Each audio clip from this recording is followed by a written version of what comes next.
Welcome back, heretics. I'm the Ever Prince, and today I'm joined by a close personal friend of mine and a longtime fan of homebrews, Mark from Lorehammer. Hey, Rayway, thanks for having me on the show.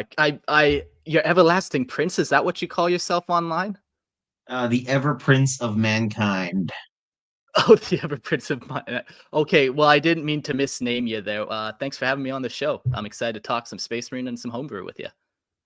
Yeah, for sure. Mark, would you care to let my wonderful viewers, my lovely heretic legion, know who you are? Because Uh, apparently some people don't know who you are. yeah, I'm just a simple guy who loves 40K. And many years ago, I started a 40K podcast that quickly grew to be one of the biggest ones. And yeah, to this day, we're still making Lorehammer content and just loving it. We talk about everything in the universe from Astartes to the lowest gribbly Xenos creature. So everything in between. It's a lot of fun. Yes. Yes, you guys have probably over 200 episodes now at this point, don't you? Yeah, I think around 210. Plus, I do a separate sideshow called Lorehammer Listener Lore. And that really is kind of right up your alley where I take people's lore that they submit to me and then I just read it off and give some feedback. Oh, I really liked how you included this, or oh, this doesn't quite fit the setting so much. So it's been a lot of fun, and we have almost 200 episodes of that out as well. So lots of Lorehammer content out there. Yes, yes, yes. If anyone is a viewer of my content, I highly recommend you guys take a look at Mark's Listener Lore and Lorehammer in general because they are a fantastic group of individuals. And it was actually Listener Lore that helped. It was Listener Lore that let me share my first homebrew, which I have recently completely deleted and started from the ground up. Oh God, yeah, I think I that's kind of don't. how we first started talking. We had like, sure, we messaged each other on Discord, but then we did a listener lore episode together as well, and we've done a handful of those, so been fun. But yes. So Mark, how long have you been in Warhammer? Just, so people can get an idea of just how do we say this, venerated you are in the community and how familiar you are with Warhammer in general. Yeah, I got into it when I was right at the prime age of being a mind sponge, around 13. So I got into it around 2003. And now I'm 34. And every day I do something Warhammer related, whether it's reading another codex or book, or just scrolling Lexicanum articles, or just scrolling through Reddit, man. I feel like I've been absorbed in it and I haven't looked back. Lots of other people are pretty jack of all trades when it comes to, oh, I also like Star Wars and I also like this. And I'm just like, give me that grim dark. That's all I need. That's all I need in my Yeah, I life. am very much the same way. It quickly became my personality after learning about it. Yeah, yeah, man. And it's hard not to. It's such a cool way to kind of explore different themes of humanity or just explore different avenues of thought and philosophy. So even though it seems like just a childlike game where you're playing with toy soldiers, it can go as deep as you want it to go, really. Yeah, it can also have like incredibly emotional like connections. Like the amount of 4K books I've read where I've actually grown very attached to the characters and actually had like I don't want to say visceral reactions, but I will say that there are some deaths in some of the books that have hit me pretty hard, particularly the end and the death volume 3. There was a death near the end of the book that still sticks with me and is still pissing me off to this day. No, rip to the dead. Oh, honor fallen. Yeah, man. 40K is great like that. They get you all attached to a character and you know he's gonna die. You're just holding your breath, and then they survive one book. You're like, oh, thank God. And then book two comes out, and you're like, damn it, I know he's not gonna survive this one. And typically he doesn't. But that's the nice part about the Grim Dark.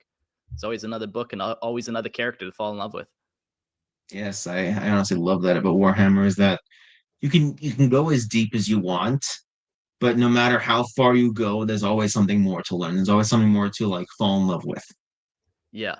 Yeah, like Lorehammer, we've done like over 200 episodes, and a lot of these episodes can be 2-3 hours long. And people are like, how do you not run out of stuff to talk about? And I'm like, dude, there's like 1,000 fucking Warhammer books out there. Even if I spent the next 40 years reading, I would never be able to read all the content. There's always another rock for you to look under and be like, oh fuck, there's a crotolid under here. They're crotalids. Ah. The Astrocrota are one of the better chapters I've learned about. All right. But speaking of homebrews, your particular homebrew, so my good buddy Mark, I sent you the document. This one's been modified from the previous time. So for those who don't know, I ran through this document before with another friend of mine, Dungle. We only got through about halfway through before we wanted to bring it to an end. This one, we're going to go all the way to the very end. Now, the thing is that for those of you who would rather watch a shorter version, don't worry. This is what that's going to be. I'm going to split this up into two separate videos. One will be the full extent where we cover all the individual roles we do. You guys can see our discussions, our breakdowns of everything we're going through. That one will be released after. Before that will be the one you guys are probably watching now, which will be the shorter version, which will just be the introduction, what you guys have already exposed to, and then we're going to cut to the end of what me and Mark have come up with for this chapter. Enjoy. We're going to cut, I don't know, probably around here. And you guys should be led into the next part. 2 hours later. So, welcome back, everyone who didn't get the like hour and a half long version of this. Hello, we're You're done missing out. rolling.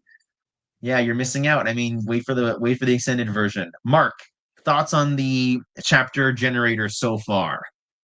Yeah, I loved all of it, man. There was so much extra little detail, and even the things that I didn't roll on, I wish I did. There was only one time that I was like, "Oh man, maybe you should tweak this table chart here or there." But other than for that, man, it was really well put together and just clear to read, and we came out with some cool ideas for sure. Would you see yourself using this? Not exclusively, but I would see myself using it as a way to just percolate my brain. I could definitely see new players. I've been in the hobby for 20 years, so I don't necessarily need this, but I definitely would use it as kind of what do I want to do for this? Let's just get some ideas of some options, and then maybe one of them would for sure stick. So I definitely see some parts of it making into lore that I write. But yeah, no, great overall. Excellent. Now, I you've been think it's keeping perfect notes. for new people for sure. Perfect for new Excellent. people. That was exactly what I want. I want it to be perfect for new people. So you've been keeping track of all the roles we've been going. Let us discuss the chapter that we created. Do we have a name for these guys? Let's discuss these. All right. So I don't know if you want to come up with a name generator, but yes, go ahead. What do we got for this so far?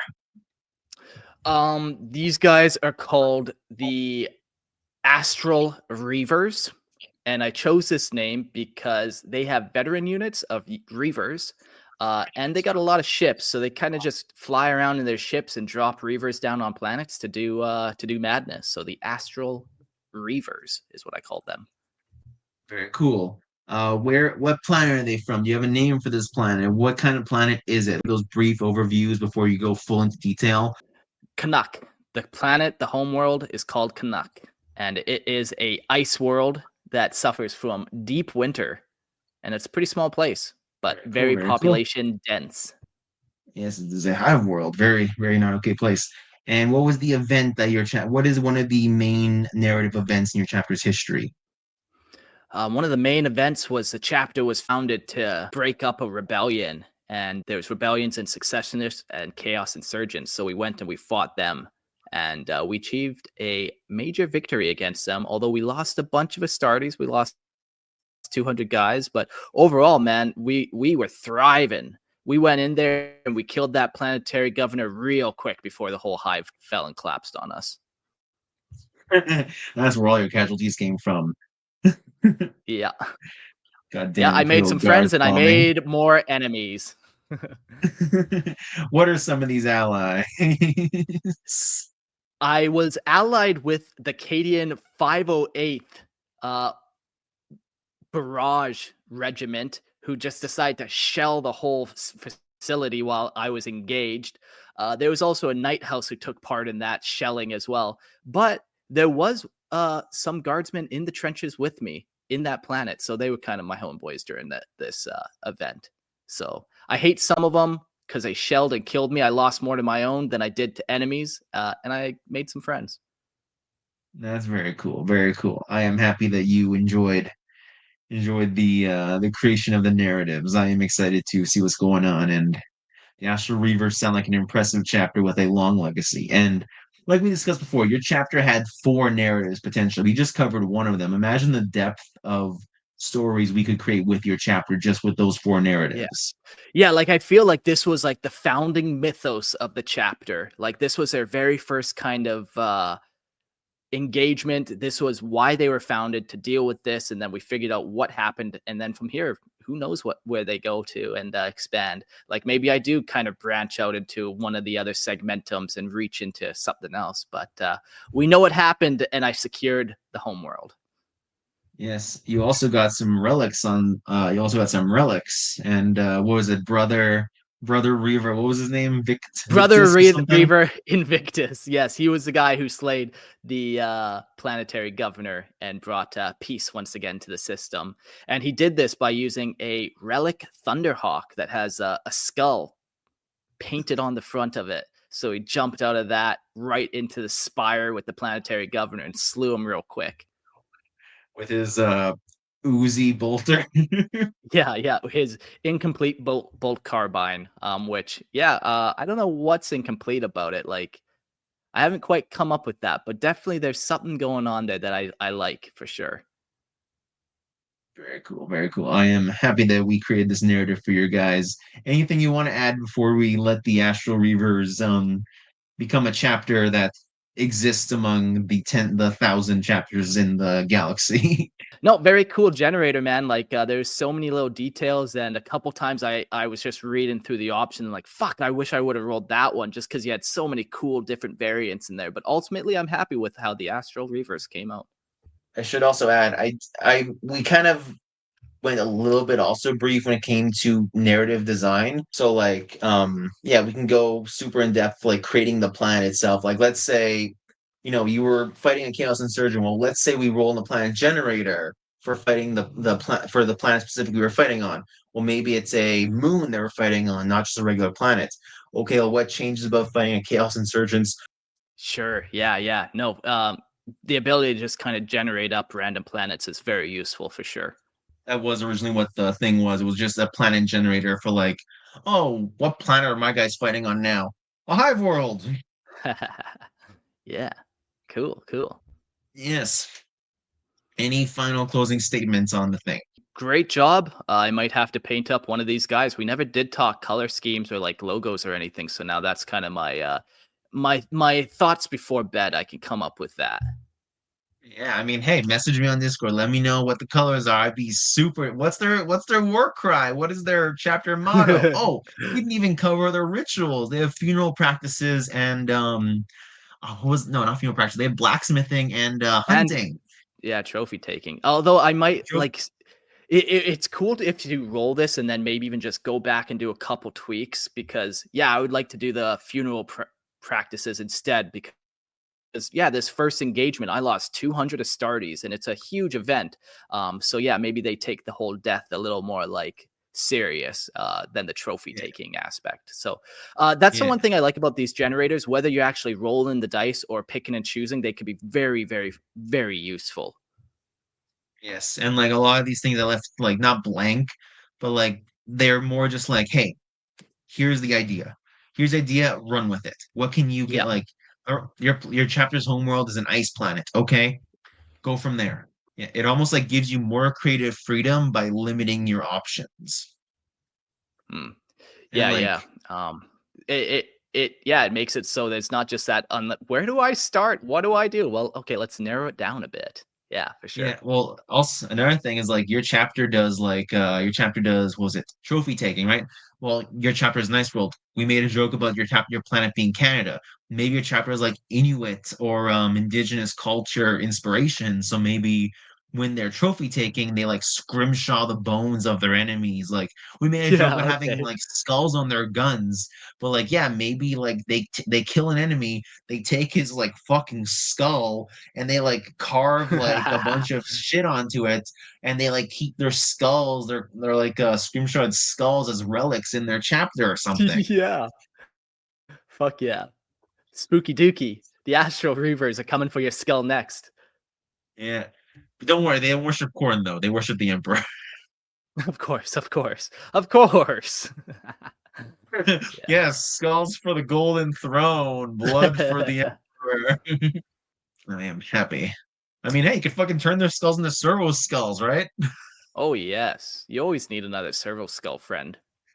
Well, also imagine that though. Imagine like you kill a bunch of enemy, like you kill like generals, you take their skull and turn the skulls of your enemies into servo skulls that serve your chapter. Like that's a like you Yeah. take a chaos warlord, take his head off, and now you fight like you fight the world eaters again. Hey, this was like Chaos Lord Grim some shit, and now he's my personal servo skull who wipes my ass. What are you gonna do about it?